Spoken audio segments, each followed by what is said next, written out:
Hi, good morning, everyone. Welcome back to the series of All About English. And today we are to see is a noun, outlier. இந்த outlier அப்படின்னா என்னென்னா main ஸ்ட்ரீம்லேருந்து தனிமைப்படுத்தப்பட்டதாக பிரிந்து தன்னை தனியாக காட்டிக்கிட்டு இருக்கிறது மாதிரி இருக்கிறத அவுட்லேயர்னு சொல்லலாம். இது ஸ்டாட்டிஸ்டிக்கல் டேட்டாலையும் வரும்.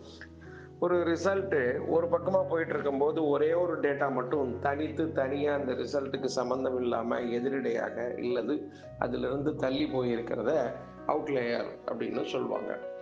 A person or thing situated away or detached from the mind, body or system. இருக்கிற கூட்டத்தை விட்டு விலகி நிற்கிறது அவுட்லேயர். இதுதான்